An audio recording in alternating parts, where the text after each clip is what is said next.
너 우리 집 대물림을 끊을 작정이니? 5년이나 됐는데 애 하나 못 낳고 도대체 뭐가 문제야? 언니, 솔직히 말해봐요. 우리도 알아야 도와주죠. 우리 아들은 건강한데 너만 문제구나. 그렇지? 저 정말 노력했어요, 어머니. 3일 전 추석을 사흘 앞둔 오후 재래시장 골목은 사람들로 북적였다. 박정수는 손수레를 끌며 배추를 고르고 있었다. 그녀의 손은 배추 한 포기 한 포기를 까다롭게 살폈다. 잎이 조금이라도 상했으면 바로 집어던졌다. 장사치는 인상을 찌푸렸지만 정수는 신경 쓰지 않았다. 그녀는 원래 이런 사람이었다.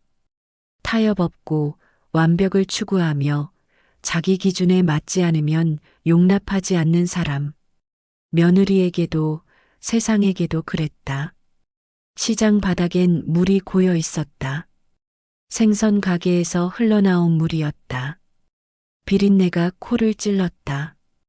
정수는 코를 찌푸리며 손수레를 조심스럽게 끌었다. 바퀴가 무릉덩이를 지나며 철컥거리는 소리를 냈다. 그녀의 머릿속엔 이미 명절 계획이 가득했다. 전 부치고 나물 무치고 떡 쪄야 하고 해야 할 일들이 산더미였다. 옆 가게에서 고춧가루를 사던 동네 아주머니 둘이 키득거리며 다가왔다. 얼굴에는 환한 웃음이 가득했다. 손에는 명절 선물 보따리를 들고 있었다. 정수는 그들이 다가오는 걸 보고 속으로 한숨을 쉬었다. 또 시작이구나. 또 손주 자랑이겠지. 그녀는 이미 알고 있었다. 이 동네 아주머니들이 만나면 하는 이야기가 뭔지. 아주머니 하나가 먼저 입을 열었다. 목소리엔 자랑이 가득 배어 있었다. 어머, 정순 씨, 이번 추석엔 손주들 오나? 정순의 손이 잠깐 멈췄다. 배추 잎을 만지작거리던 손가락이 미세하게 떨렸다. 하지만 그녀는 금방 표정을 고쳐먹으며 웃었다. 억지로 지은 웃음이었다. 입꼬리는 올라갔지만 눈은 차가웠다. 그녀는 짧게 대답했다. 아이고, 우리 집은 아직. 말끝을 흐린 그녀의 목소리엔 씁쓸함이 배어 있었다. 아주머니들은 눈치 없이 떠들어댔다. 손주 이야기, 돌잔치 이야기, 금반지 이야기. 그녀들의 얼굴에는 자랑스러움이 가득했다. 한 아주머니가 신이 나서 말했다. 우리 손주 벌써 5살인데 이번엔 한복 입혀서 데리고 온대요. 귀여워 죽겠어요. 벌써 글자도 읽어요. 다른 아주머니도 거들었다. 우리 손주는 벌써 돌 지났어요. 돌잔치 때 줄 금반지 20돈이나 샀다니까요. 애가 워낙 복스럽게 생겨서 친척들이 다들 돈을 주고 난리도 아니었어요. 정수는 그저 고개만 끄덕였다. 입가엔 미소를 띄웠지만 눈은 웃지 않았다. 가슴속 어딘가가 서늘하게 식어갔다. 손주, 손주. 온 세상이 손주 이야기뿐이었다. 그녀의 귀엔 그 말들만 들렸다. 다른 소리는 아무것도 들리지 않았다. 시장 상인들의 호객 소리도, 차 지나가는 소리도 모두 희미해졌다. 오직 손주 이야기만 또렷했다. 그 말들이 칼처럼 그녀의 가슴을 찔렀다. 그녀는 손수레를 힘껏 밀며 자리를 떴다. 바퀴가 삐걱거리는 소리를 냈다. 손수레 안에 배추가 덜컹거렸다. 아주머니들은 뒤에서 수군거렸다. 그녀들의 목소리는 작았지만 정순의 귓가까지 선명하게 들려왔다. 저 집 며느리 결혼한 지 5년 됐다면서 아직도 애가 없다며요. 그러게 요즘 젊은 애들은 애 안 낳으려고만 하잖아. 맨날 직장 다니고 자기 인생 산다고. 아니면 몸에 문제가 있거나 불임 아닐까? 정수는 그 소리를 듣지 못한 척했다. 아니, 듣지 않으려 애썼다. 하지만 귓가엔 이미 그 말들이 박혀 있었다. 불임. 그 단어가 머릿속을 맴돌았다. 그 단어는 마치 주술처럼 그녀의 머릿속에서 반복됐다. 불임, 불임, 불임. 그녀는 배추를 손수레에 거칠게 던져 넣었다. 배추 잎이 찢어지는 소리가 났지만 신경 쓰지 않았다. 손에 힘이 들어갔다. 손수레 손잡이를 꽉 쥐었더니 손등에 핏줄이 붉어져 나왔다. 관절이 하얗게 변했다. 집으로 돌아오는 길 정순의 발걸음은 무겁기만 했다. 하늘은 맑았지만 그녀의 마음속엔 먹구름이 잔뜩 끼어 있었다. 골목길을 걷는 내내 그녀는 생각했다. 왜 우리 집만 이럴까? 왜 우리 집만 손주가 없을까? 며느리가 뭘 잘못한 걸까? 아니면 아들이 문제일까? 아니야, 우리 아들은 건강해. 분명 며느리 때문이야. 그녀의 마음속엔 이미 결론이 나 있었다. 며느리 탓. 모든 게 며느리 때문이라고. 정수는 입술을 깨물었다. 쓴맛이 입안에 퍼졌다. 입술 안쪽 살이 씹혔다. 피 맛이 났다. 하지만 그녀는 계속 걸었다. 손수레 바퀴는 계속 삐걱거렸고 그녀의 마음도 계속 삐걱거렸다. 다음 날 오전 현관문이 조심스럽게 열렸다. 이선영이었다. 38배 나이, 단정한 옷차림에 가방을 어깨에 맨 그녀는 작은 목소리로 인사를 건넸다. 목소리는 작고 조심스러웠다. 마치 숨죽인 사람처럼, 마치 이 집에서 숨 쉬는 것조차 조심스러운 사람처럼. 어머니, 다녀왔습니다. 정수는 거실 소파에 앉아 TV를 보고 있었다. 고개도 돌리지 않았다. 화면에서는 육아 프로그램이 나오고 있었다. 어린아이가 엄마 손을 잡고 웃고 있었다. 할머니가 손주를 안고 뽀뽀하는 장면이었다. 정수는 그 화면을 뚫어지게 바라보고 있었다. 그녀의 눈은 화면에 고정되어 있었지만 마음은 딴 데 가 있었다. 저런 손주가 있었으면, 저렇게 안아볼 손주가 있었으면. 왔니? 짧은 대답만 던졌다. 차갑고 무뚝뚝했다. 마치 남인 것처럼. 선영은 신발을 벗으며 눈치를 살폈다. 시어머니의 얼굴엔 미소가 없었다. 입술은 꽉 다물어져 있었고 눈빛은 어딘가 따갑게 느껴졌다. 선영은 가슴이 철렁 내려앉았다. 또 시작이구나. 또 그 눈빛이구나. 그녀는 작게 한숨을 삼켰다. 목구멍으로 한숨이 넘어갔다. 쓰라렸다. 그때 안방에서 박미란이 나왔다. 정순의 딸이자 선영의 시누이였다. 35의 미란은 편한 트레이닝복 차림에 머리를 대충 묶고 있었다. 얼굴엔 화장기 하나 없었지만 자신감은 넘쳤다. 그녀는 이 집에서 편했다. 친정이니까. 언제든 올 수 있고 언제든 쉴 수 있는 곳.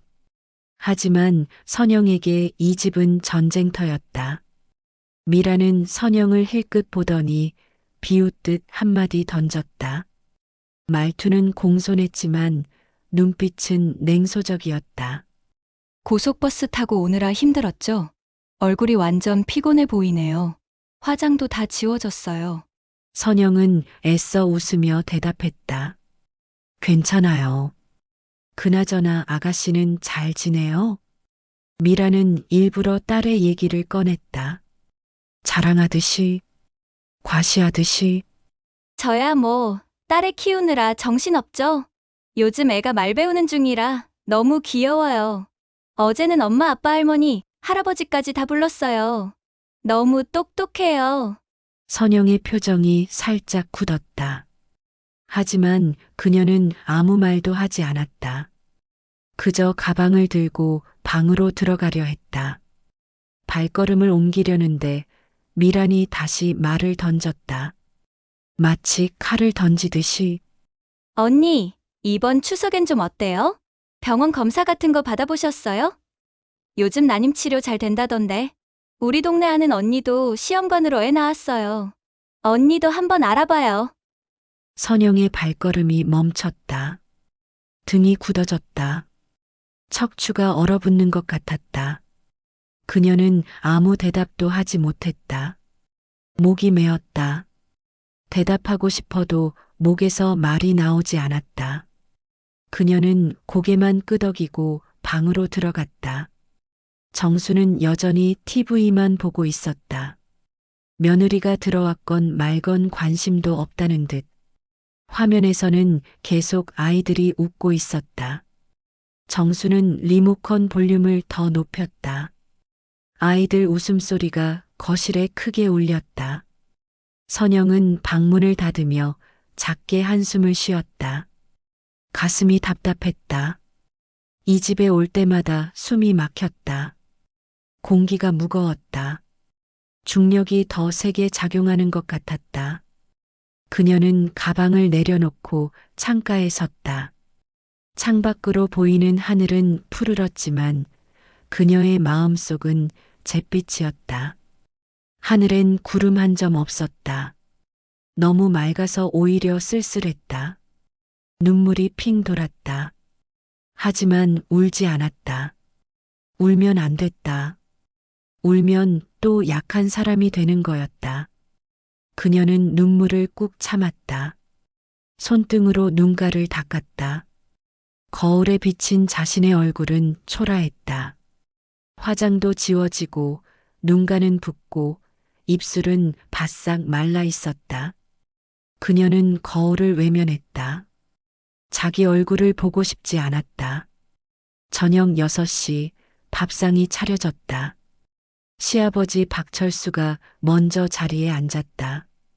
이른의 나이 말수 적고 조용한 사람이었다. 그는 늘 중간에서 상황을 지켜봤다. 끼어들지도 않았지만 외면하지도 않았다. 그저 묵묵히 밥을 먹는 사람. 그의 얼굴엔 주름이 깊게 패여 있었다. 세월의 흔적이었다. 그는 이 집안의 모든 갈등을 지켜봤지만 나서지 않았다. 나서봤자 소용없다는 걸 알았기 때문이었다. 정순이 국그릇을 탁탁 내려놓았다. 소리가 유난히 컸다. 일부러 그런 건지 화가 나서 그런 건지 알 수 없었다. 아마 둘 다였을 것이다. 선영은 조용히 숟가락을 들었다. 손이 떨렸다.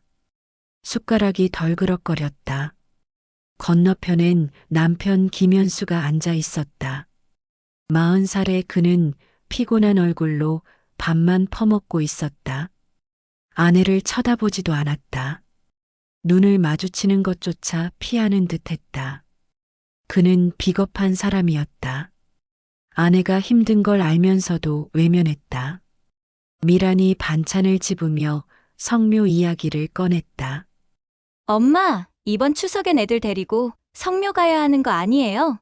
정순이 고개를 끄덕였다. 그래야지. 손주 데리고 가야 조상님들도 좋아하시지. 미란이 슬쩍 선영을 쳐다보며 한마디 던졌다. 마치 못을 박듯이. 우리 집은 딸들이라도 있으니 다행이네요. 어떤 집은 손주가 아예 없잖아요. 정수는 아무 말 없이 국을 떠먹었다. 하지만 그녀의 시선은 며느리를 향해 있었다. 날카로운 시선이었다. 칼날 같은 시선. 선영은 숟가락을 든 손이 떨렸다. 밥알 하나하나가 목구멍으로 넘어가지 않았다. 목이 메었다. 그녀는 억지로 밥을 삼켰다.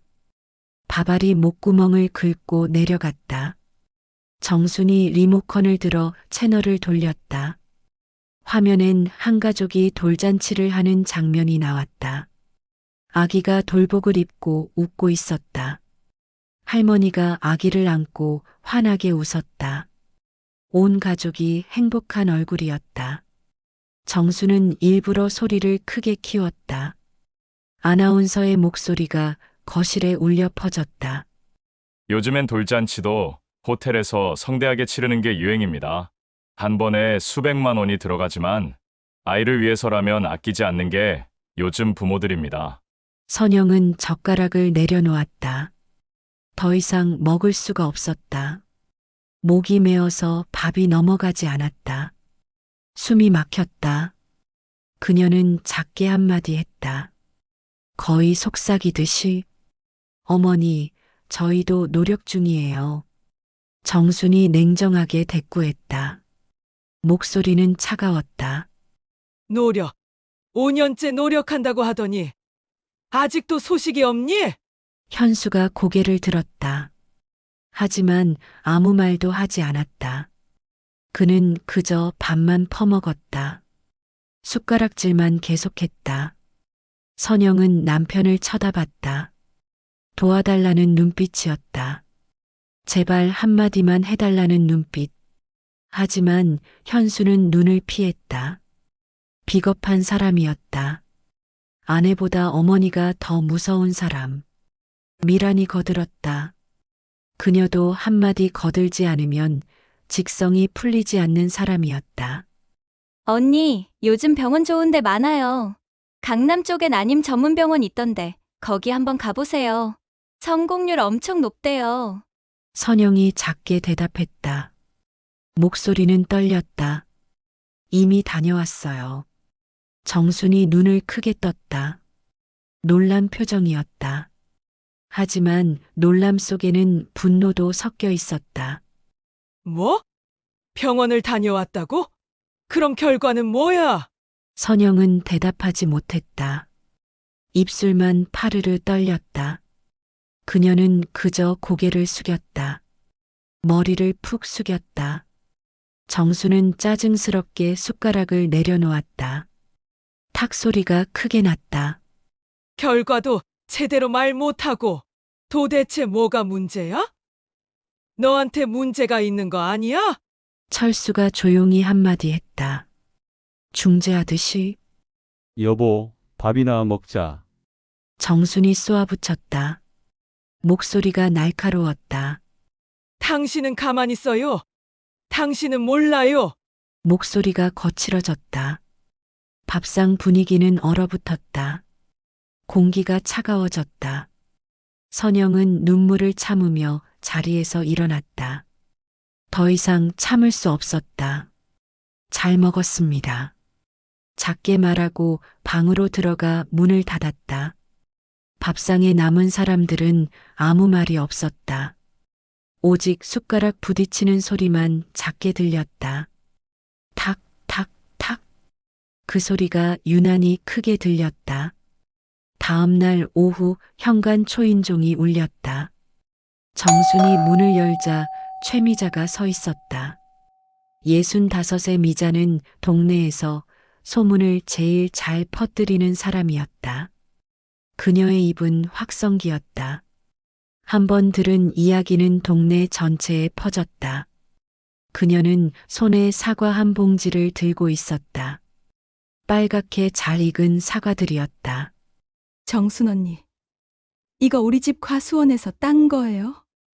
맛 좀 보세요. 올해 정말 잘 됐어요. 아이고, 고마워요. 들어와요. 정수는 미자를 거실로 들였다. 미자는 소파에 앉아 주변을 둘러봤다. 집안은 조용했다. 며느리는 방에 있는 듯했다. 문틈으로 희미한 소리가 들렸다. 아마 혼자 울고 있을 것이다. 미자는 그런 것엔 관심 없었다. 그녀는 정순의 표정만 살폈다. 정순의 얼굴은 어두웠다. 미자가 차를 홀짝이며 말을 꺼냈다. 슬쩍 자연스럽게. 명절 준비 잘 돼가요? 그럭저럭이요. 손주들 오면 북적이겠네요. 애들 웃음소리 들으면 집안이 환해지잖아요. 정순의 표정이 굳었다. 미자는 그걸 놓치지 않았다. 그녀의 눈이 반짝였다. 뭔가 캐낼 게 있다는 직감이었다. 그녀는 슬쩍 말을 던졌다. 마치 아무렇지 않게. 아, 그러고 보니 며느리 아직 애 없죠? 네. 정순의 대답은 짧았다. 차갑게 식은 대답이었다. 미자는 계속 말했다. 그녀는 멈출 줄 몰랐다. 요즘 동네에서 그러던데. 며느리가 불임이라고? 결혼 5년 됐는데 애가 없으면 보통 문제가 있는 거 아니겠어요? 정순의 눈빛이 날카로워졌다. 누가 그런 소리를 해요? 아이고, 다들 그러던데요. 요즘 젊은 애들, 그런 애들 많대요. 스트레스도 많이 받고, 늦게 결혼하고, 그러다 보면 몸에 무리가 오잖아요. 미자는 찻잔을 들고 홀짝였다. 소리를 내며 마셨다. 정수는 손을 꽉 쥐었다. 손톱이 손바닥을 파고들었다. 미자가 계속 말했다.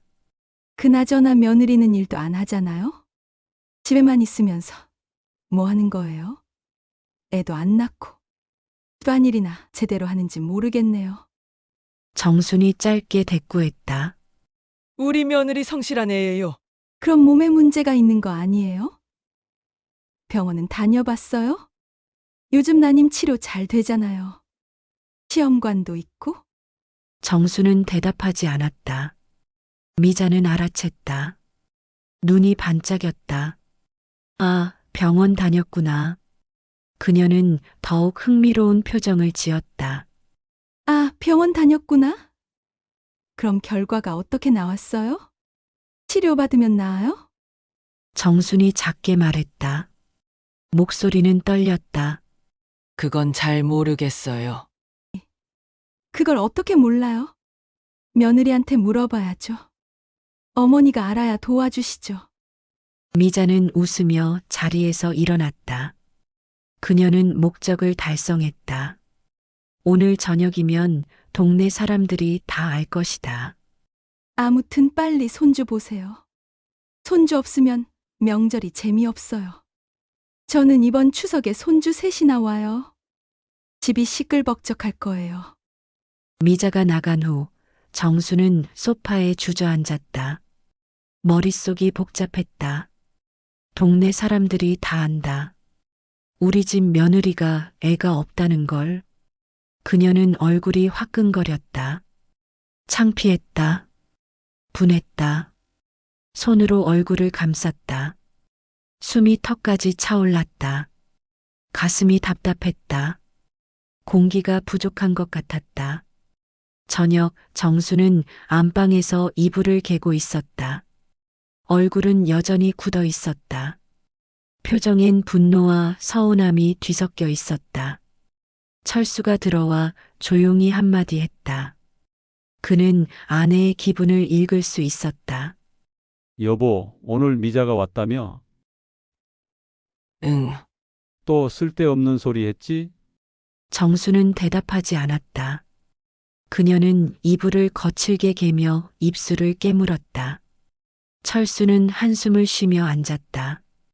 침대 끝에 조심스럽게 앉았다. 애들 일에 너무 신경 쓰지 마. 애들이 알아서 할 문제야.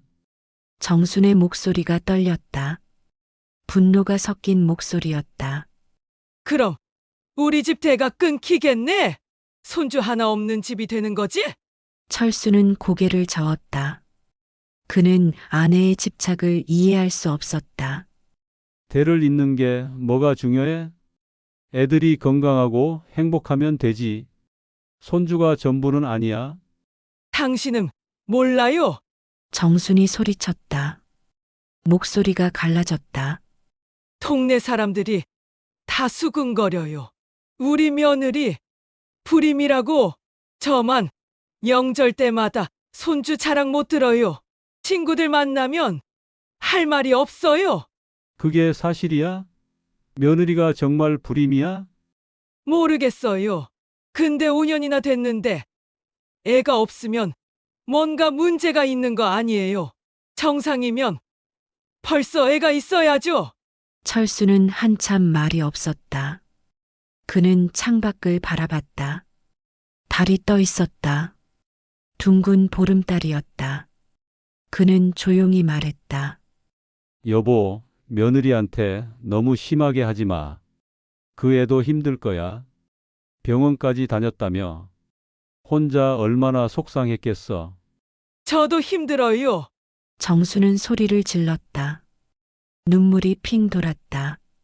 제 친구들은 다 손주 자랑해요. 저만 할 말이 없어요. 창피해요. 얼굴을 들 수가 없어요. 철수는 아내의 어깨를 토닥였다. 그의 손은 따뜻했다. 하지만 정순의 마음은 차가웠다. 정수는 눈물을 닦았다. 손등으로 거칠게 눈물을 닦았다. 하지만 마음속 분노는 사라지지 않았다. 오히려 더 커졌다. 며느리에 대한 원망이 더 깊어졌다. 선영은 방 안에서 누워 있었다. 눈을 감았지만 잠은 오지 않았다. 천장만 멍하니 바라봤다. 천장엔 작은 금이 가 있었다. 그 금을 따라 눈을 움직였다. 머릿속엔 몇 달 전 병원에서의 기억이 떠올랐다. 그 기억은 지우고 싶어도 지워지지 않았다. 서울의 한 난임센터, 하얀 복도, 소독약 냄새, 조용한 대기실. 그녀는 그곳에 혼자 앉아 있었다. 주변엔 부부들이 함께 앉아 있었다. 남편과 손을 잡고 서로를 의지하며. 하지만 선영은 혼자였다. 현수는 회사 일이 바쁘다며 오지 않았다. 아니, 오지 않은 게 아니라 오기 싫었던 거였다. 현실을 마주하기 싫었던 거였다. 대기실 의자는 딱딱했다. 엉덩이가 아팠다. 1시간을 기다렸다. 주변 부부들은 서로 이야기를 나눴다. 남편이 아내의 손을 잡아주고 아내가 남편 어깨에 기댔다.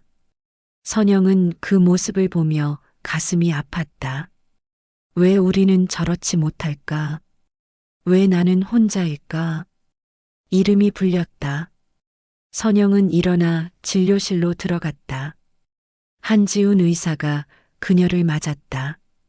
45쯤 돼 보이는 남자 의사. 온화한 얼굴이었다.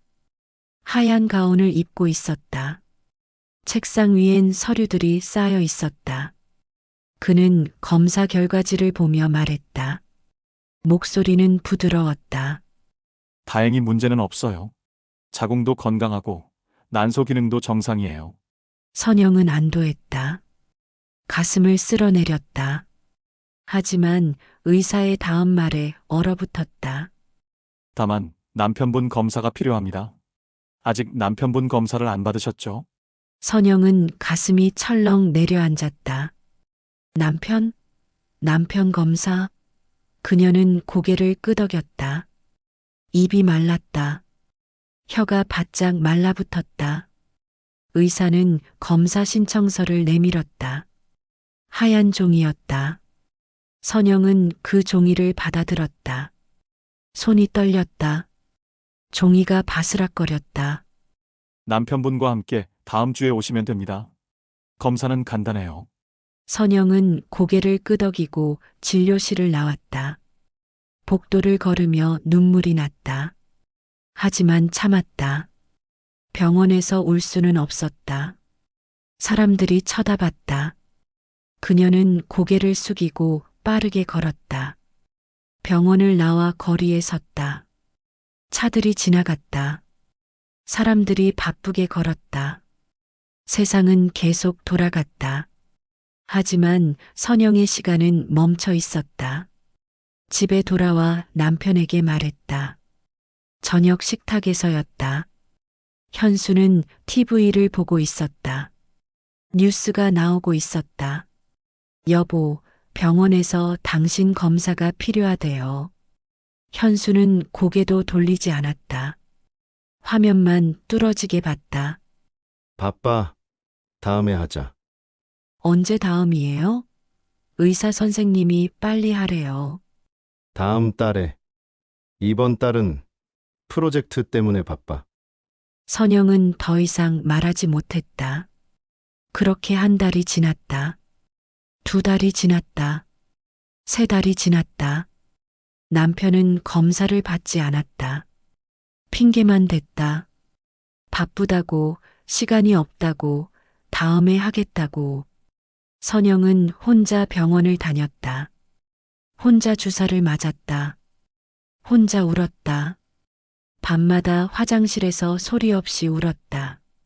수건으로 입을 막고 울었다. 선영은 눈을 떴다. 천장이 보였다. 눈물이 볼을 타고 흘렀다. 베갯니지 젖었다. 그녀는 손등으로 눈물을 닦았다. 마음속 깊은 곳에서 외침이 터져나왔다. 왜 나만, 왜 내 탓만 하는 거야? 당신 검사만 받아줬어도, 당신만 용기 내줬어도, 나 혼자 이렇게 아프지 않았을 텐데. 하지만 그 외침은 소리 없이 가슴 속에만 머물렀다. 밖으로 나오지 못했다. 다음 날 아침 선영은 가방을 열었다. 안에는 서류 봉투가 들어 있었다. 노란색 봉투였다. 그녀는 주변을 살폈다. 방문이 닫혀 있었다. 아무도 없었다. 그녀는 봉투를 꺼내 조심스럽게 열었다. 안에는 서류들이 가득했다. 시험관 시술비 영수증, 보험 청구 내역서, 난임 진료 확인서. 그녀는 서류들을 꺼내 펼쳤다. 숫자들이 빼곡했다. 하나하나 읽었다. 300만 원, 500만 원, 200만 원, 150만 원. 그녀가 혼자 감당한 돈들이었다. 지난 1년간 쓴 돈을 모두 합치면 1,000만 원이 넘었다. 남편은 몰랐다. 아니, 알려고 하지 않았다. 물어보지도 않았다. 선영은 영수증을 하나하나 봤다. 날짜가 적혀 있었다. 3월 15일, 5월 22일, 7월 8일, 9월 3일. 매번 혼자 갔다. 혼자 주사 맞고, 혼자 검사 받고, 혼자 결과 듣고, 혼자 돈 내고, 카드로 결제했다. 카드값이 밀렸다. 최저 금액만 냈다. 이자가 붙었다. 눈덩이처럼 불어났다. 선영은 서류를 다시 봉투에 넣었다. 손이 떨렸다. 남편이 보면 안 됐다. 시어머니가 보면 더 안 됐다. 그녀는 봉투를 가방 깊숙이 넣었다. 가방 안쪽 지퍼 주머니에 넣고 지퍼를 잠갔다. 손이 계속 떨렸다. 이 돈을 어떻게 다 갚지? 카드값이 밀려 있었다. 대출도 받았다. 친정 엄마한테 빌린 돈도 있었다. 엄마한테는 전세금 보증금 때문이라고 거짓말했다. 엄마는 의심 없이 돈을 보내줬다. 200만 원. 그 돈으로 시술비를 냈다. 하지만 아무도 몰랐다. 선영은 혼자 감당했다. 창밖으로 햇살이 들어왔다. 밝은 햇살이었지만 그녀의 마음은 어두웠다. 그녀는 창가에 앉아 하늘을 바라봤다. 구름이 천천히 흘러갔다. 하얀 구름이었다. 선영도 저 구름처럼 흘러가고 싶었다. 아무 생각 없이, 아무 아픔 없이, 그냥 바람에 실려 멀리 날아가고 싶었다. 이 집에서, 이 상황에서. 오후 선영은 집을 나섰다. 시어머니는 거실에 있었지만 인사도 하지 않았다. 선영은 조용히 현관문을 닫았다.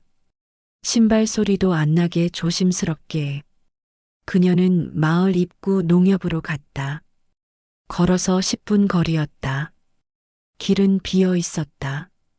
농협 건물이 보였다. 낡은 건물이었다. 벽엔 페인트가 벗겨져 있었다. 입구에 ATM이 있었다. 선영은 ATM 앞에 섰다. 카드를 넣었다. 기계음이 삑 소리를 냈다. 화면에 메뉴가 떴다. 그녀는 잔액 조회를 눌렀다. 손가락이 떨렸다. 화면에 숫자가 떴다. 45만 원. 선영은 한숨을 쉬었다. 깊은 한숨이었다. 가슴에서 올라온 한숨. 다음 달 시술비는 200만 원이었다. 어떻게 마련하지? 어디서 돈을 구하지? 카드는 이미 한도가 꽉 찼다. 대출도 더 이상 받을 수 없었다. 신용 점수가 떨어졌다. 그녀는 고개를 저었다. 이제는 정말 그만해야 하나. 더 이상 할 수 없을 것 같았다. 돈도 마음도 몸도 다 지쳤다. 매달 주사를 맞았다. 배에, 팔에, 엉덩이에. 멍이 들었다. 온몸이 아팠다. 하지만 결과는 없었다. 매번 실패였다. 의사는 말했다. 한 번 더 해보자고. 다음엔 성공할 거라고. 하지만 선영은 더 이상 믿을 수 없었다. 그녀는 출금을 선택했다. 10만 원. 돈이 나왔다. 기계가 돈을 뱉어냈다. 새 돈이었다. 빳빳한 10,000원짜리 지폐 10장. 선영은 돈을 받아 지갑에 넣었다. 영수증을 봤다. 잔액 35만 원. 그녀는 영수증을 구겨 쓰레기통에 버렸다. 쓰레기통은 ATM 옆에 있었다. 발걸음이 무거웠다. 집으로 돌아가는 길, 하늘은 흐렸다. 구름이 끼었다. 비가 올 것 같았다. 바람이 불었다. 차가운 바람이었다. 선영은 옷깃을 여몄다. 몸이 떨렸다. 추웠다. 마음도 몸도 추웠다. 저녁 정수는 청소를 하고 있었다. 진공 청소기를 끌며 복도를 지나갔다. 며느리 방 앞을 지나다 문틈으로 안을 봤다. 방은 비어 있었다. 며느리는 밖에 나간 듯했다. 정수는 진공 청소기를 껐다. 위잉 소리가 멈췄다. 조용해졌다. 그녀는 방 안으로 들어갔다. 평소엔 절대 들어가지 않았지만 오늘은 달랐다. 뭔가 확인하고 싶었다. 며느리가 뭘 숨기는 것 같았다. 표정에서 느껴졌다. 뭔가 감추고 있었다. 방은 깔끔했다. 침대는 정리되어 있었고 책상 위도 정돈되어 있었다. 책상 위엔 노트북과 화장품이 놓여 있었다. 립스틱, 파운데이션, 아이섀도우. 정수는 서랍을 열어봤다. 옷가지들이 개켜져 있었다. 아무것도 특별한 게 없었다. 그녀는 쓰레기통을 봤다. 책상 밑에 작은 쓰레기통이 있었다. 안에는 찢어진 종이 조각들이 있었다. 정수는 쓰레기통을 집어들었다. 조각을 하나 집어들었다. ATM 영수증이었다. 글자가 보였다. 잔액 35만 원. 정수는 눈살을 찌푸렸다. 왜 이렇게 돈이 없지? 얘가 돈을 어디에 쓴 거지? 다른 조각을 집어들었다. 이번엔 병원 영수증이었다. 글자가 반쯤 찢어져 있었지만 알아볼 수 있었다. 난임센터, 시술비, 200만 원. 정순의 손이 멈췄다. 심장이 쿵 내려앉았다. 난임센터. 시술비. 200만 원? 얘가 병원을 다녔구나. 그것도 혼자서. 아무 말 없이. 정수는 조각들을 더 주워 맞춰봤다. 손이 떨렸다. 보험 청구서, 진료 확인서, 숫자들이 보였다. 300만 원, 500만 원, 150만 원. 날짜도 보였다. 3월, 5월, 7월, 9월. 정수는 가슴이 철렁 내려앉았다.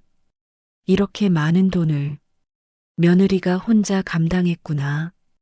그녀는 조각들을 손에 쥐었다. 손이 떨렸다. 종이 조각들이 바스락거렸다. 충격과 혼란이 교차했다. 며느리는 노력했다.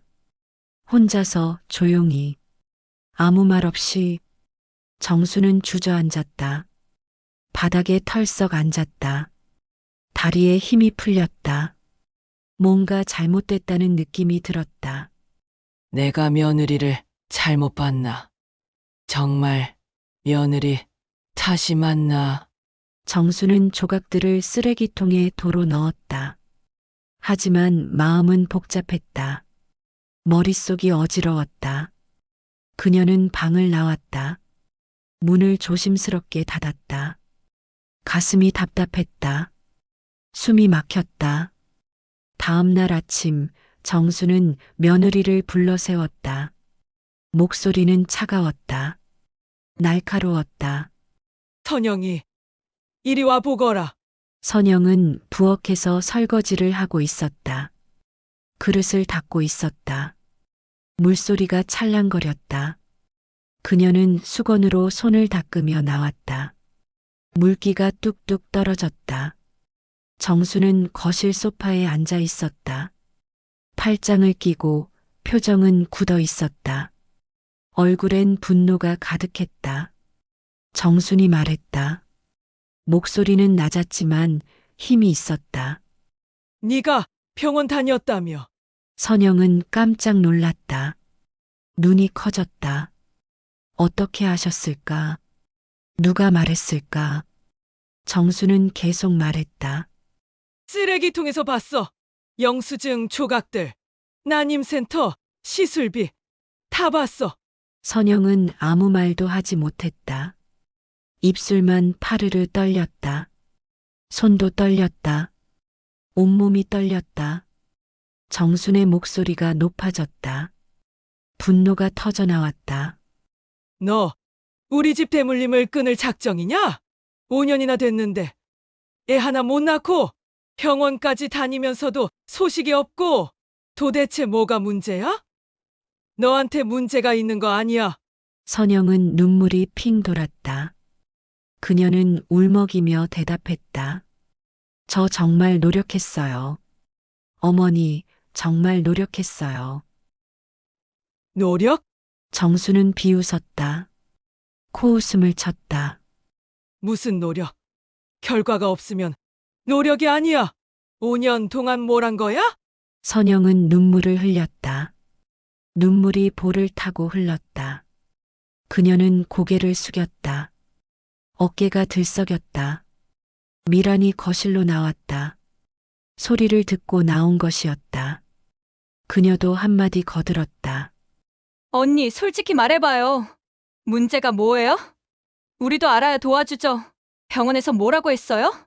선영은 아무 말도 하지 못했다.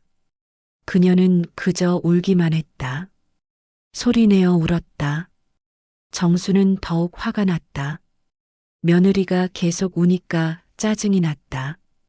울기만 하고 대답은 안 하고 정말 답답하네. 우리 아들은 건강한데 너만 문제구나. 그렇지? 너 때문에 우리 집에 손주가 없는 거지? 선영은 고개를 저었다. 울먹이며 말했다. 아니에요. 그게 아니에요. 그럼 뭐야? 대체 뭐가 문제야? 하지만 선영은 말을 하지 못했다. 목이 메었다. 말이 나오지 않았다. 그녀는 그저 울기만 했다. 현수가 거실로 나왔다. 소리를 듣고 나온 것이었다. 그는 상황을 파악했다. 어머니가 아내를 다그치고 있었다. 아내는 울고 있었다. 눈물 범벅이었다. 현수는 어정쩡하게 서 있었다. 어떻게 해야 할지 몰랐다. 정순이 아들을 쳐다봤다. 눈빛은 날카로웠다. 너도 남자면 한마디 해라. 도대체 너희 둘이 뭐가 문제냐? 현수는 입을 열었다가 다시 다물었다. 그는 아무 말도 하지 못했다. 그저 고개만 숙였다. 정수는 더욱 화가 났다. 아들마저 말이 없으니 답답했다. 그녀는 소리쳤다. 대답을 해. 5년 동안 애가 없는데 뭐가 문제인지 말을 해야지. 현수는 여전히 말이 없었다. 그는 그저 바닥만 쳐다봤다. 발끝만 봤다. 정수는 한숨을 쉬었다. 깊은 한숨이었다. 아이고, 답답해. 너도 말이 없고 도대체 이 집은 왜 이 모양이야? 현수는 말없이 방으로 들어갔다. 문을 닫는 소리가 크게 울렸다. 선영은 그 모습을 봤다. 남편이 또 도망쳤다. 또 자기만 남겨두고 갔다. 그녀는 울음을 삼키며 자리에서 일어났다. 더 이상 이 자리에 있을 수 없었다. 정순이 소리쳤다. 어딜 가? 대답도 안 하고. 하지만 선영은 그냥 방으로 들어갔다. 문을 닫았다. 정수는 거실에 혼자 남았다. 미란이 옆에서 말했다. 목소리엔 불만이 가득했다. 엄마, 언니 진짜 이상한 것 같아요. 뭘 숨기는 것 같아요. 정수는 대답하지 않았다. 가슴이 답답했다. 뭔가 잘못 돌아가고 있었다. 하지만 뭐가 잘못됐는지 알 수 없었다. 밤이 깊었다. 선영은 방 안에서 혼자 앉아 있었다. 창밖엔 추석 달빛이 비쳤다. 환하고 둥근 보름달이었다. 하지만 그녀의 마음은 어두웠다. 달빛이 방 안을 비췄지만 그녀의 마음은 비추지 못했다. 그녀는 무릎을 끌어안고 작게 혼잣말을 했다. 소리는 작았다. 속삭임 같았다. 당신 검사만 받아줬어도, 당신만 용기 내줬어도 나 혼자 이렇게 아프지 않았을 텐데. 눈물이 볼을 타고 흘렀다. 그녀는 소리내어 울지 않았다. 그저 조용히 소리 없이 울었다. 어깨만 들썩였다. 손으로 입을 막았다. 울음소리가 새어나가지 않게. 누가 들을까봐. 창밖의 달빛은 너무 밝았다. 세상은 이렇게 밝은데 왜 내 마음은 이렇게 어두울까? 선영은 달을 바라봤다. 달은 아무 말이 없었다. 그저 조용히 빛을 비출 뿐이었다. 변함없는 빛. 차갑고 고요한 빛. 선영은 달에게 물었다. 소리 없이 물었다. 나는 언제쯤 행복해질까? 나는 언제쯤 웃을 수 있을까? 하지만 달은 대답하지 않았다. 그저 빛날 뿐이었다. 옆방에서는 남편이 자고 있을 것이다. 아무 생각 없이 편하게 코를 골며 자고 있을 것이다. 선영은 쓴웃음을 지었다. 나만 힘든 건가? 나만 아픈 건가? 왜 나만 이렇게 외로울까? 그녀는 고개를 저었다. 더 이상 이렇게 살 수 없었다. 뭔가 바뀌어야 했다. 하지만 어떻게? 그녀는 알 수 없었다. 답이 보이지 않았다. 앞이 막막했다. 다음 날 오후 최미자는 동네 슈퍼 앞에서 아주머니들과 수다를 떨고 있었다. 손에는 과자 봉지를 들고 있었다. 새우깡이었다. 아주머니 둘이 귀를 쫑긋 세웠다. 미자의 얘기를 듣기 위해. 미자가 말했다. 목소리를 낮췄다. 하지만 충분히 들릴 정도로. 저 집 며느리 병원 다닌대. 난임센터. 아주머니들이 놀라며 물었다. 눈이 커졌다. 정말? 어떻게 알았어? 미자는 자랑스럽게 대답했다. 목소리엔 우월감이 묻어났다. 정순 언니가 얘기하던데 쓰레기통에서 영수증 받 시술비만 몇백만 원이래. 아주머니들이 혀를 찼다. 쯧쯧 소리를 냈다. 불쌍하네. 결혼 5년 됐는데 애가 없으니 몸에 문제가 있나 봐. 미자가 고개를 끄덕였다. 새우깡을 하나 집어먹으며 말했다. 그러게. 요즘 젊은 애들 그런 애들 많대? 스트레스도 많이 받고 늦게 결혼하고 그러다 보면 몸에 무리가 오잖아. 아주머니들은 계속 수군거렸다. 목소리는 작았지만 내용은 날카로웠다. 그 집 시어머니 얼마나 속상하겠어. 손주 보고 싶을 텐데 명절 때마다 얼굴이 어두워. 그러게 우리 집은 손주가 셋인데 이번 추석엔 다 모인대. 북적이겠어? 소문은 빠르게 퍼졌다. 동네 사람들이 하나둘 알게 됐다. 저 집 며느리 불임이래. 병원 다닌대. 시술까지 받는데. 돈도 엄청 쓴대. 정수는 동네를 다닐 때마다 시선이 따가웠다. 사람들이 수군거리는 게 느껴졌다. 뒤에서 쑥덕거렸다. 정순이 시장에 가면 사람들이 쳐다봤다. 불쌍하다는 눈빛, 동정하는 눈빛. 정수는 그 눈빛을 견딜 수 없었다. 그녀는 고개를 들 수 없었다. 창피했다. 얼굴이 화끈거렸다. 빨리 장을 보고 집으로 돌아왔다. 며칠 후 집 전화가 울렸다. 정순이 받았다. 수화기를 들었다. 여보세요? 상대방은 한지훈 의사였다. 목소리는 침착했다. 전문가의 목소리였다. 안녕하세요. 서울 난임센터 한지훈 의사입니다.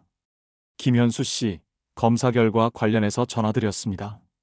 정수는 눈을 크게 떴다. 심장이 빠르게 뛰었다. 검사 결과요? 무슨 검사요? 김현수 씨가 몇 달 전에 저희 병원에서 검사를 받으셨습니다. 결과가 나왔는데 본인에게 연락이 안 돼서 댁으로 전화드렸습니다. 정수는 떨리는 목소리로 물었다. 손이 떨렸다. 수화기를 꽉 쥐었다. 결과가 어떻게 됐나요? 의사는 잠시 침묵했다. 그리고 조심스럽게 말했다. 목소리는 낮았다. 불임 가능성이 있습니다. 정자 수치가 정상보다 현저히 낮습니다. 자연 임신은 어려울 것 같습니다. 정수는 전화기를 놓칠 뻔했다. 손에서 힘이 빠졌다. 수화기가 기울었다. 불임? 우리 아들이 문제라고? 심장이 멈추는 것 같았다. 숨이 막혔다. 의사는 계속 말했다. 하지만 정수는 제대로 듣지 못했다. 그리고 추가 검사가 필요합니다. 본인과 상담이 필요하고요. 가능하면 빨리 내원해 주시면. 정수는 겨우 정신을 차리고 대답했다. 목소리는 떨렸다. 네, 알겠습니다. 연락하겠습니다. 전화를 끊었다. 손에서 힘이 빠졌다. 전화기가 바닥에 떨어졌다. 정수는 주저앉았다. 다리에 힘이 풀렸다. 바닥에 털썩 주저앉았다. 그럼 그동안은 뭐였지? 며느리를 그렇게 다그쳤는데, 며느리 탓만 했는데, 불임이라고 손가락질했는데, 진짜 문제는 내 아들이었어. 정순의 머릿속이 하얘졌다. 아무 생각도 나지 않았다. 정수는 소파에 앉아 멍하니 있었다. 시간이 얼마나 흘렀는지 몰랐다. 창밖은 어두워졌다. 해가 졌다. 하지만 그녀는 움직이지 않았다. 그저 앉아만 있었다. 머릿속이 하얘졌다. 아무 생각도 나지 않았다. 아니, 너무 많은 생각이 한꺼번에 밀려왔다. 며느리의 얼굴이 떠올랐다. 울먹이던 목소리, 떨리던 손, 고개 숙이던 모습, 병원 영수증, 시술비, 혼자 감당했던 그 무게. 정수는 눈을 감았다. 눈물이 흘렀다. 뜨거운 눈물이었다. 그녀는 손으로 얼굴을 감쌌다. 숨이 막혔다. 가슴이 조여왔다. 내가 뭘 한 거지? 내가 무슨 짓을 한 거야? 그 애는 아무 잘못이 없었어. 오히려 우리 아들 때문에 고생했는데. 나는 그 애를 괴롭혔어. 며느리를 불임이라고 생각했어. 동네 사람들한테 창피했어. 내 자존심만 생각했어. 눈물이 흘렀다. 정수는 소리내어 울었다. 오랜만이었다. 이렇게 크게 우는 건. 어깨가 들썩였다. 손으로 입을 막았지만 울음소리는 새어나왔다. 흐느끼는 소리가 거실에 울렸다. 미안해. 정말 미안해. 선영아, 미안해. 정수는 계속 중얼거렸다. 소리내어 말했다. 하지만 며느리는 듣지 못했다. 방문은 닫혀 있었다. 철수가 거실로 나왔다. 그는 아내가 우는 걸 봤다. 놀라서 다가왔다. 급히 걸어왔다. 왜 그래? 무슨 일이야? 정수는 울먹이며 말했다. 목소리는 떨렸다. 병원에서 전화 왔어. 현수가 문제래, 불임이래. 철수는 깜짝 놀랐다. 눈이 커졌다. 하지만 그는 곧 아내를 꽉 안았다. 정수는 남편 품에서 한참을 울었다. 소리내어 울었다. 오랫동안 참았던 눈물이 터져나왔다. 멈출 수 없었다. 새벽이었다. 정수는 잠을 이룰 수 없었다. 침대에서 뒤척였다. 눈을 감았지만 잠이 오지 않았다. 머릿속엔 며느리 생각뿐이었다. 그녀는 침대에서 일어나 복도로 나왔다. 발소리를 죽이며 조용히 걸었다. 며느리 방 앞에 섰다. 문틈으로 희미한 빛이 새어나왔다. 며느리도 자지 못하고 있는 듯했다. 정수는 문을 노크하려다 손을 멈췄다. 용기가 나지 않았다. 뭐라고 말하지? 어떻게 사과하지? 손이 공중에 떠 있었다. 그녀는 문 앞에서 한참을 서 있었다. 발이 얼어붙은 것 같았다. 움직일 수 없었다. 안에서 작은 소리가 들렸다. 흐느끼는 소리. 며느리가 울고 있었다. 조용히 소리 죽여 울고 있었다. 정수는 가슴이 찢어지는 것 같았다. 내가 저렇게 만들었구나. 내가 저 아이를 울렸구나. 정수는 조용히 문을 열었다. 삐걱 소리가 났다. 선영은 창가에 앉아 있었다. 달빛을 받으며 울고 있었다. 손으로 얼굴을 감싸고 있었다. 어깨가 떨렸다. 정순이 들어오자 선영은 깜짝 놀라 눈물을 닦았다. 손등으로 급히 닦았다. 정수는 아무 말 없이 며느리 옆에 앉았다. 소파에 조용히 앉았다. 둘은 한참 말이 없었다. 그저 달빛만 조용히 흘렀다. 밝은 달빛이었다. 정순이 먼저 입을 열었다. 목소리는 떨렸다. 잠겨 있었다. 정수는 떨리는 목소리로 말했다. 눈물이 목소리에 묻어났다. 선영아, 미안했어. 선영은 고개를 들었다. 시어머니의 얼굴엔 눈물이 가득했다. 볼을 타고 흘렀다. 정수는 계속 말했다. 목이 메었다. 내가 그동안 너무 몰랐구나. 너무 어리석었어. 네 탓만 했어. 너한테만 화를 냈어. 근데 문제는 우리 아들이었어. 선영은 놀랐다. 눈이 커졌다. 정순이 계속 말했다. 눈물을 흘리며 병원에서 전화 왔어. 현수 검사 결과 불임 가능성이 있대. 정자 수치가 낮다는구나. 너는 아무 문제 없었는데 내가 너한테 그렇게 심하게 했는데. 정수는 며느리의 손을 잡았다. 손은 차가웠다. 얼음장처럼 차가웠다. 정수는 그 손을 꽉 쥐었다. 두 손으로 감싸 쥐었다. 따뜻하게 만들고 싶었다. 미안해. 정말 미안해. 네가 얼마나 힘들었을지. 혼자 병원 다니고, 혼자 돈 마련하고, 혼자 울고, 나는 그것도 모르고 너만 탓했어. 너를 불임이라고 생각했어. 정순의 목소리는 떨렸다. 눈물이 계속 흘렀다. 멈추지 않았다. 쓰레기통에서 영수증 봤어. 시술비, 보험 청구서 다 봤어. 몇백만 원이나 쓴 거, 혼자 감당한 거. 그걸 보고도 나는 너를 다그쳤어. 내가 정말 못됐어. 선영도 울었다. 눈물이 쏟아졌다. 그녀는 참았던 눈물을 쏟아냈다. 오랫동안 참았던 눈물. 혼자 삼켰던 눈물. 이제는 참을 수 없었다. 두 사람은 서로를 꽉 안았다. 시어머니와 며느리. 그동안 얼마나 멀었던가. 그 거리가 이제야 좁혀졌다.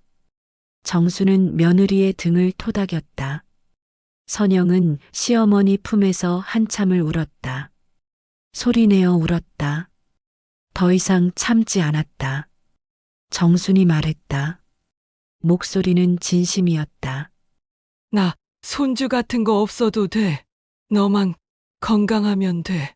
너만 행복하면 돼. 내가 잘못 생각했어. 손주가 전부가 아니야. 가족이 행복한 게 중요하지. 선영은 고개를 저었다. 울먹이며 말했다. 아니에요. 저도 노력하고 싶어요. 하지만 혼자서 너무 힘들었어요. 정수는 며느리의 머리를 쓰다듬었다. 부드럽게, 다정하게. 이제 혼자 아파하지 마. 우리가 함께 하자. 내가 도와줄게. 미안해. 선영아, 정말 미안해. 두 사람은 오랫동안 안아 있었다. 창밖의 달빛이 그들을 비췄다. 따뜻한 빛이었다. 세상에서 가장 따뜻한 빛. 다음 날 아침 밥상이 차려졌다. 온 가족이 모였다. 정순, 철수, 현수, 선영, 미란. 모두 조용히 앉아 있었다. 분위기는 무거웠다. 아무도 말이 없었다. 숟가락 소리만 작게 들렸다. 현수가 고개를 숙였다. 그는 한참을 망설이다 입을 열었다. 목소리는 작았다. 떨렸다. 엄마. 죄송해요.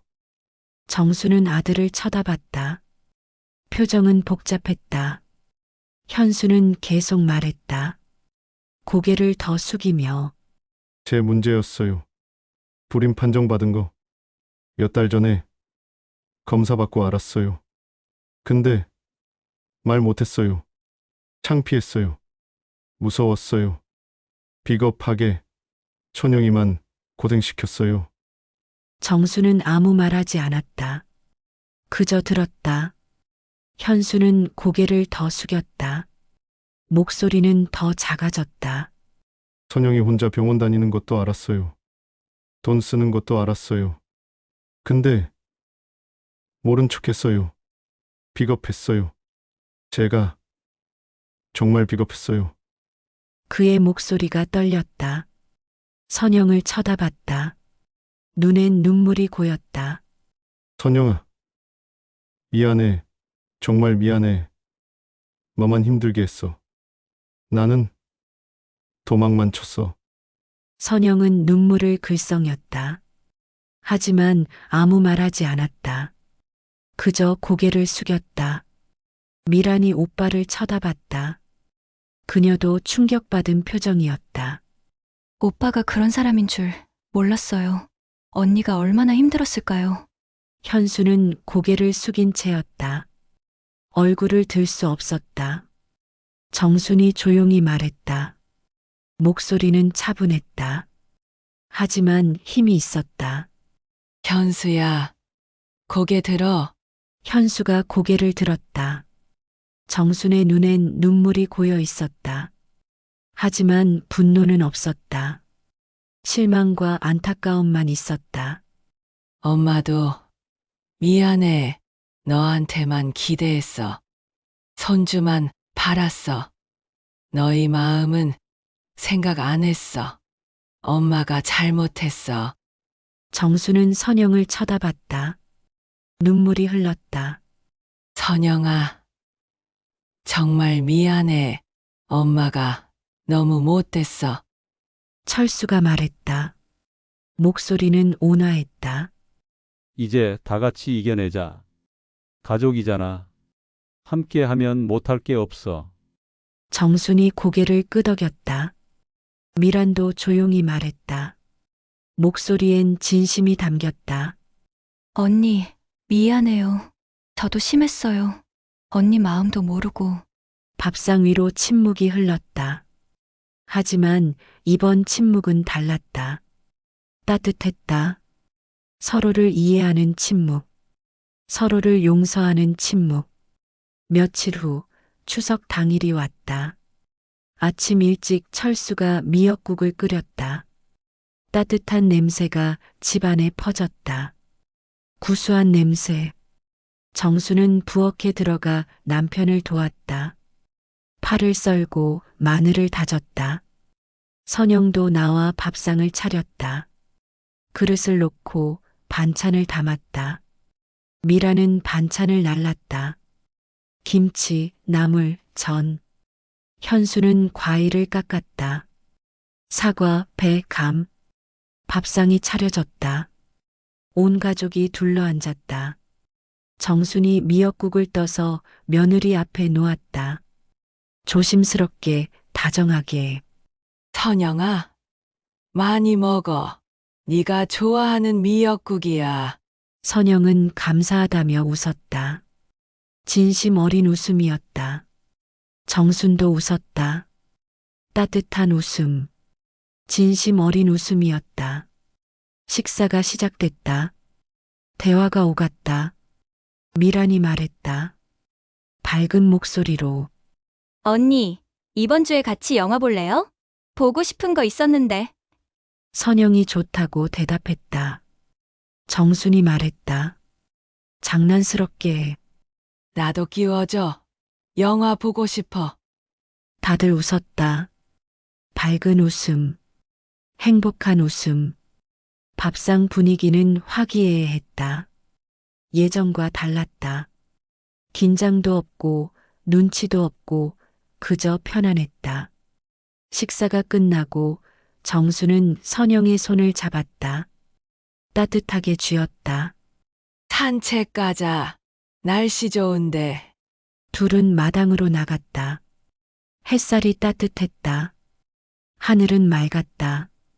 구름 한 점 없었다. 정순이 말했다. 조용히 진심으로. 손주 없어도 괜찮아. 우리가 있으니까. 가족이 있으니까. 선영이 고개를 끄덕였다. 눈물이 글썽였다. 하지만 행복한 눈물이었다. 어머니, 감사해요. 정말 감사해요. 정수는 며느리를 안았다. 꽉 안았다. 선영도 시어머니를 안았다. 두 사람은 한참을 그렇게 서 있었다. 햇살이 그들을 비췄다. 따뜻한 햇살. 세상에서 가장 따뜻한 햇살. 추석 저녁 집 마당에 둥근 달이 떴다. 환하고 밝은 보름달이었다. 하늘엔 별도 총총 떠 있었다. 반짝이는 별들. 가족들은 마당에 돗자리를 깔고 앉아 있었다. 송편을 먹으며 달을 바라봤다. 정수는 며느리 옆에 앉았다. 선영은 시어머니 어깨에 머리를 기댔다. 철수는 파이프 담배를 피웠다. 현수는 아내의 손을 잡았다. 미라는 송편을 하나 더 집어먹었다. 달빛이 온 세상을 비췄다. 조용하고 평화로웠다. 바람이 불었다. 시원한 바람. 나뭇잎이 흔들렸다. 바스락 소리가 났다. 정수는 생각했다. 손주가 없어도 괜찮다. 이렇게 가족이 함께 있으면 됐다. 피로 이어진 가족보다 마음으로 이어진 가족이 더 단단하다는 걸 이제야 깨달았다. 정순의 목소리가 잔잔하게 흘렀다. 마치 나레이션처럼 조용하고 따뜻한 목소리. 세상에는 많은 가족의 형태가 있다. 손주가 있는 집도 있고 없는 집도 있다. 하지만 중요한 건 손주가 아니었다. 서로를 이해하고 사랑하고 함께 아파하는 마음이었다. 진짜 가족은 기다려주는 사랑이었다. 재촉하지 않고 다그치지 않고 그저 옆에서 함께 해주는 것. 그게 진짜 가족이었다. 정수는 이제야 알았다. 며느리를 며느리로만 본 게 아니라 딸처럼 봤어야 했다는 걸. 손주를 바라기 전에 며느리의 마음을 먼저 봤어야 했다는 걸. 자기 욕심만 채우려 하지 말고 상대의 아픔을 먼저 헤아렸어야 했다는 걸. 늦었지만 깨달았다. 그리고 그것으로 충분했다. 달빛 아래 5사람은 조용히 앉아 있었다. 아무 말이 없었다. 하지만 마음은 서로 통했다. 정수는 며느리의 손을 잡았다. 선영도 시어머니의 손을 꽉 쥐었다. 그 손은 따뜻했다. 세상에서 가장 따뜻한 손. 서로의 온기가 전해졌다. 현수는 아내의 다른 손을 잡았다. 늦었지만 이제라도 용기를 냈다. 선영은 남편을 쳐다봤다. 남편도 아내를 쳐다봤다. 둘은 미소 지었다. 용서하는 미소. 다시 시작하자는 미소. 철수는 파이프 담배를 내려놓고 하늘을 바라봤다. 별이 반짝였다. 수많은 별들. 그는 생각했다. 가족이란 건 참 어렵다. 하지만 포기하지 않으면 언젠가는 이렇게 행복해질 수 있다. 시간이 걸려도 괜찮다. 중요한 건 함께 하는 것. 미라는 송편을 먹으며 언니를 쳐다봤다. 미안한 마음이 들었다. 그동안 너무 심했다. 언니 마음도 모르고 함부로 말했다. 이제는 달라져야겠다고 생각했다. 진짜 가족처럼 대해야겠다고. 가족은 피보다 마음으로 이어진다. 그 진실을 정수는 이제야 알았다.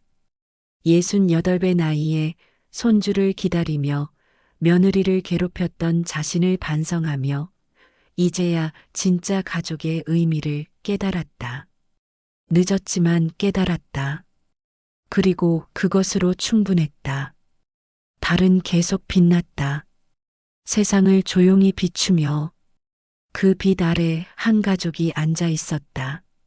손주는 없었다. 하지만 사랑은 있었다. 이해도 있었고 용서도 있었다. 그리고 그것이면 충분했다. 정수는 며느리를 다시 안았다. 선영도 시어머니를 안았다. 두 사람은 서로의 온기를 느꼈다. 따뜻했다. 세상에서 가장 따뜻한 온기. 이제 더 이상 며느리와 시어머니가 아니었다. 진짜 가족이었다. 마음으로 이어진 가족. 밤은 깊어갔다. 하지만 마당은 밝았다. 달빛으로, 별빛으로, 그리고 사랑으로. 그 후로 정수는 달라졌다. 동네 사람들이 손주 자랑을 해도 더 이상 속상해하지 않았다. 오히려 웃으며 말했다. 우리 집은 손주는 없지만 며느리가 딸처럼 있다고. 그것만으로도 행복하다고. 선영은 천천히 회복했다. 시어머니의 사랑을 받으며 남편과 다시 시작하며 조금씩 웃음을 되찾았다. 병원 치료도 계속했다. 하지만 이번엔 혼자가 아니었다. 현수가 함께했다. 정순도 함께했다. 가족이 함께했다. 결과가 어떻게 되든 그들은 이미 행복했다. 손주가 생기면 좋고 생기지 않아도 괜찮았다. 중요한 건 함께하는 것, 서로를 이해하고 사랑하는 것. 그게 전부였다. 어느 날 저녁 정수는 선영과 함께 부엌에서 저녁을 준비했다. 둘은 이야기를 나누며 웃었다. 철수는 거실에서 신문을 봤다. 현수는 퇴근하고 돌아와 아내를 안았다. 미라는 딸을 데리고 놀러 왔다. 집안은 웃음으로 가득했다. 손주가 없어도 집은 따뜻했다. 가족이 있으니까, 사랑이 있으니까, 그리고 그것이면 충분했다. 사람은 피보다 마음으로 가족이 된다. 오해는 진실 앞에서 사라지고 진심은 결국 서로를 감싸준다. 진짜 가족은 기다려주는 사랑이다. 손주보다 중요한 건 서로를 이해하고 사랑하는 마음이다. 가족은 피보다 마음으로 이어진다. 댓글로 여러분의 생각을 들려주세요. 구독과 좋아요, 알림 설정은 사랑입니다.